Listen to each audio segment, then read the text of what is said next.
Kadapa corporation సర్వసభ్య సమావేశం రసాభాసగా మారింది. ఎమ్మెల్యే మాధవిరెడ్డి సహా 8 మంది కార్పొరేటర్లను సస్పెండ్ చేశారు నగర మేయర్ సురేష్ బాబు. ఈ మేరకు అధికారిక ఉత్తర్వులు జారీ చేశారు.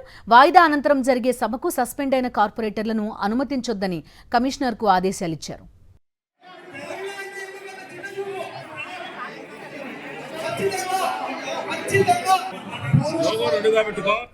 కడప కార్పొరేషన్ సర్వసభ్య సమావేశంలో TDP MLA Madhavi Reddy over action చేశారు. హైకోర్టు ఆదేశాలను బేఖాతరు చేసి సమావేశంలో దౌర్జన్యం చేశారు.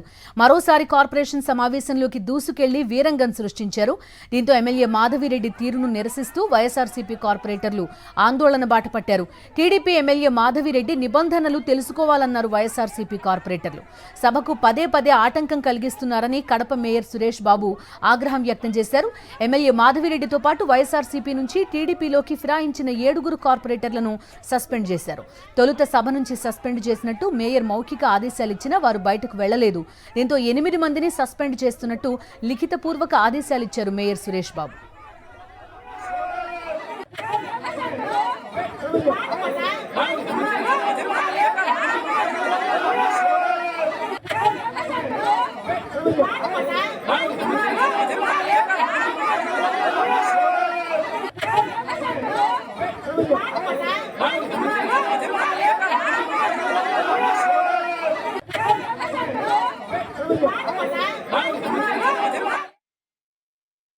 నేను 1.5 గంట చూసి ఓపిక నశించి ఇంకెంతసేపు అజెండాను పూర్తి చేయాలనే ఆలోచనతో ఆర్టికల్ పాలన ప్రకారం మేయర్గా నాకున్న సర్వాధికారుల్లో వాళ్ళని సస్పెండ్ చేసి అజెండాను పూర్తి చేయాలనే ఆలోచనతో మేము చూస్తే అభివృద్ధి పనులు నిలబడిపోతాయి, అభివృద్ధి కుంటుపడుతుంది అని ఆ అజెండాను చదవాలని చూస్తే ఆ రూల్స్ కూడా అధికారులు ఎవరు కానీ సస్పెండ్ చేసిన వాళ్ళని బయటికి పంపించే పొజిషన్లో లేరు.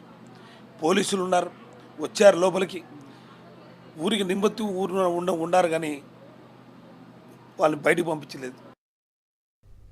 కడప ఎమ్మెల్యే మాధవిరెడ్డి తీరు దారుణంగా ఉందని మహిళా కార్పొరేటర్లు మండిపడుతున్నారు. ప్రజా సమస్యలను చర్చించాల్సిన సమావేశాన్ని జరగనివ్వకుండా ఆమె వ్యవహరించడం సరికాదంటున్న కడప కార్పొరేషన్ మహిళా కార్పొరేటర్ల నుంచి మరింత సమాచారం మా ప్రతినిధి శ్రీనివాస్ అందిస్తారు. కడప కార్పొరేషన్ పాలకవర్గ సమావేశంలో ఎమ్మెల్యే మాధవిరెడ్డి వ్యవహరించినటువంటి తీరు మీద వైఎస్ఆర్ కాంగ్రెస్ పార్టీకి సంబంధించినటువంటి కార్పొరేటర్లు అందరూ కూడా తీవ్రమైనటువంటి నిరసన వ్యక్తం చేస్తున్న పరిస్థితుంది. వాళ్ళు చేస్తున్నటువంటి దానికి వీళ్ళు కూడా స్పీకర్ పోడియం, ఏదైతే మేయర్ పోడియం దగ్గరికి వెళ్ళి ఆందోళన చేసినటువంటి పరిస్థితి ఉంది. అసలు మన దగ్గర మహిళా కార్పొరేటర్లు ఉన్నారో వాళ్ళతో మాట్లాడే ప్రయత్నం చేద్దాం. చెప్పండి, నాకు అవమానం జరుగుతుంది ఒక మహిళగా అని చెప్పేసి ఎమ్మెల్యే గారు మాట్లాడుతున్నారు. నిజంగా ఆమెకి మేయర్ పక్కన కుర్చీ వేసేటువంటి అవకాశం ఉందా? ఆ రూల్ ఉందా? మేము ఫస్ట్ టైం మా ఎమ్మెల్యే గారు వచ్చినప్పుడు మేము అందరం సభ మొత్తం పోయి ఆమె సన్మానించినాం. ఆ సన్మానించడానికి ఆమె కూడా హ్యాపీ అయింది. దాన్ని ఆమె నిలబెట్టుకోలేకపోయింది. మరుసటి రోజు పోయి మన మేయర్ గారి ఇంట్లో చెత్త వెంట ఆ మర్యాదకు విలువ ఇలే. అందుకు ఇప్పుడు ఎట్టిస్తాము? మీరు ఏమంటున్నారు? మహిళకు మర్యాద ఇలేదు అంటున్నారు. మీరేమైనా మగవాళ్ళకి కానీ మా అక్కడ ఆడవాళ్ళకి ఎవరికైనా మర్యాద ఇచ్చినారా? గతంలో కూడా మా ఇక్కడ పోయిన కార్పొరేటర్లే ఆ ఎమ్మెల్యే కూర్చోకూడదని ఘంటాపదంగా ప్రతి ఒక్కరు చెప్పినారు. ఇప్పుడు ఆమె వెనకున్న కార్పొరేటర్ మేము వాళ్ళని అడుగుతున్నాం, ముందు మీరు చెప్పినారా లేదా అది చెప్పండి. ఇప్పుడు మర్యాద కావాలంటే ఎట్టేస్తుందండి.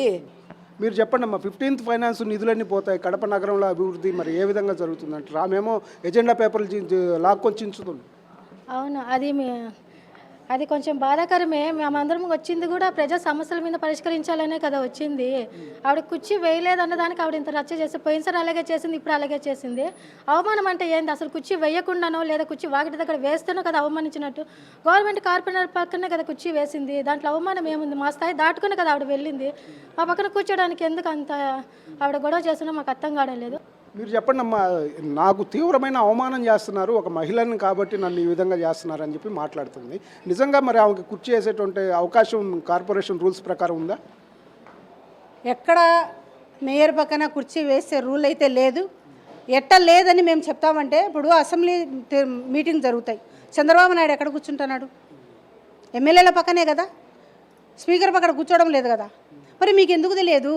మేయర్ పక్కన కూర్చోవచ్చా కూర్చోకూడదా అని విలువలో ఉందా లేదని మీకు ఎందుకు తెలియదు? ఒక ఎమ్మెల్యేగా ఉండి రాష్ట్రం అభివృద్ధి చేస్తానని చెప్పి ప్రజల కోసం పోరాడతానని చెప్పి అజెండా పాయింట్ చదువుతూ ఉంటే అజెండా తీసుకొని నువ్వు చించడం ఎంత అసభ్యకరంగా ఉంది. ఎమ్మెల్యే చేయాల్సిన పని అనేది ఎమ్మెల్యేలు ఎమ్మెల్యేకు తగినట్టు విలువగా ఉండాలి. మరి ఒకరోజు ముఖ్యమంత్రి గారు ఏం చెప్పినారు, ఎవరైనా మా పార్టీలోకి వస్తే మీ జెండా మీ బైఫామ్ మీద రాజీనామా చేసి మా పార్టీలోకి రమ్మన్నారు.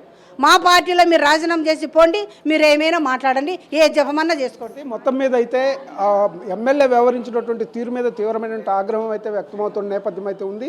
నాకు మా అవమానం జరుగుతుంది, నాకు కుర్చీ వేయలేదు అన్న ఆమె మేయర్ ఇంటి మీద ఏ విధంగా చెత్త వేసింది, మేయర్ ఇంట్లో ఉన్న వాళ్ళు మహిళలు కాదా, వాళ్ళకు అవమానం జరగలేదా, లేకపోతే కార్పొరేషన్లో ఉన్న కార్పొరేటర్లను ఇష్టం వచ్చినట్టుగా మహిళా కార్పొరేటర్లు మాట్లాడిన నేపథ్యంలో వాళ్ళకు అవమానం జరగలేదని చెప్పేసి వాళ్ళు ప్రశ్నిస్తున్న పరిస్థితి అయితే స్పష్టంగా ఉంది. ముఖ్యంగా ప్రజా సమస్యల్ని తీర్చడానికి 15th ఫైనాన్స్ గ్రాంట్స్ అప్రూవ్ చేసుకోవడానికి కూడా ఉన్న అవకాశాలను కూడా చెడగొట్టి ఈ విధంగా సభ ఏదైతే జరగనీయకుండా చేస్తున్నారనేది వాళ్ళు చెప్తున్న పరిస్థితి అయితే ఉంది. కెమెరామెన్ రాముతో శ్రీనివాస్, సాక్షి న్యూస్, కడప నుంచి.